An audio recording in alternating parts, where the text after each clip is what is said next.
ભરૂચના હાસોટ કીમ નદીના પાણીએ ભારે તબાહી મચાવી છે ત્યારે રાજ્યના જળસંપત્તિ મંત્રી ઈશ્વરસિંહ પટેલે અસરગ્રસ્ત ગામોમાં નિરીક્ષણ કરી પરિસ્થિતિનો તાગ મેળવ્યો હતો।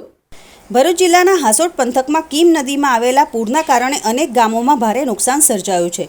પૂરના પાણી ઓસરતા હવે સરકાર અને તંત્ર રાહત કામગીરીમાં વ્યસ્ત બન્યા છે। રાજ્યના જળસંપત્તિ મંત્રી ઈશ્વરસિંહ પટેલે હાસોટના પાંજરોલી, ઓભા, આસરમા અને બાલોતા સહિતના અસરગ્રસ્ત ગામોની મુલાકાત લઈને પરિસ્થિતિનું નિરીક્ષણ કર્યું હતું। તેમણે ગ્રામજનો સાથે સીધી વાતચીત કરી અને થયેલા નુકસાન અંગે માહિતી મેળવી હતી। મંત્રીએ અધિકારીઓને તાત્કાલિક સર્વે પૂર્ણ કરીને અસરગ્રસ્ત ખેડૂતો અને પરિવારોને વહેલી તકે સહાય ચૂકવવાની સૂચના આપી છે। સાથે જ તેમણે જણાવ્યું કે કેટલાક ગેરકાયદેસર તળાવોના કારણે પૂરના પાણીનો યોગ્ય નિકાલ થઈ શક્યો ન હતો, જેને પરિણામે નુકસાન થયું છે। મંત્રીએ સ્પષ્ટ આદેશ આપ્યો છે કે પાણી સંપૂર્ણપણે ઓસર્યા બાદ આવા ગેરકાયદેસર દબાણો અને તળાવો સામે કાર્યવાહી કરવામાં આવે, જેથી ભવિષ્યમાં આવી સ્થિતિનું પુનરાવર્તન ન થાય। હાલ તંત્ર નુકસાનના સર્વેની કામગીરીમાં લાગી ગયું છે અને અસરગ્રસ્ત વિસ્તારોમાં રાહત તથા સહાયની પ્રક્રિયા ઝડપથી આગળ વધારવામાં આવી રહી છે।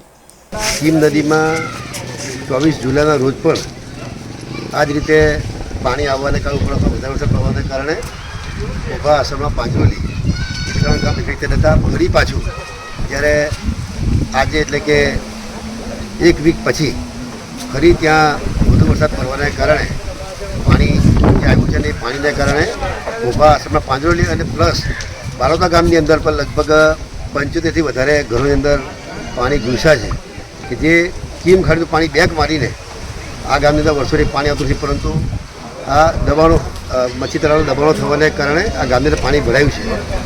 આ વરસાદ બંધ થયેથી તમામ જે પાણી જવાનો માર્ગ છે એને ખુલ્લો કરવામાં આવશે અને વહીવટી તંત્ર દ્વારા પણ એસડીએમ શ્રી, મામલતદાર શ્રી, ટીડીઓ શ્રી અને સાથે સાથે દરેક તલાટીશ્રીઓ, શિક્ષક મિત્રો પણ આ કામમાં જોતરાઈને ગામની અંદર કોઈ તકલીફ ના પડે એના માટે કાળજી રાખી રહ્યા છે। સાથે સાથે આરોગ્યની ટીમ પણ જ્યાં જ્યાં ફ્લડ આવ્યું છે, જે ઘરમાં પાણી ભરાય ત્યાં આરોગ્યની ટીમ જઈને પણ એમને મેડિસિન આપી રહ્યા છે।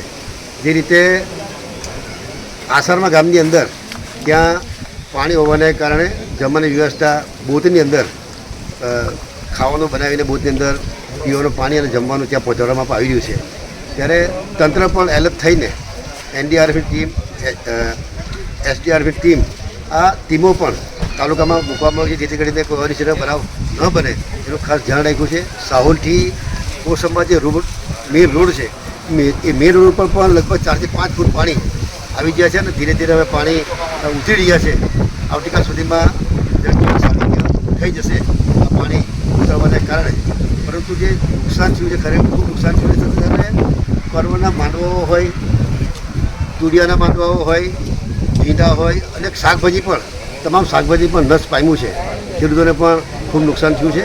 આવનાર દિવસોની અંદર જે પ્રકારે જે સહાય હશે સહાય પણ લોકોને આપવામાં આવશે।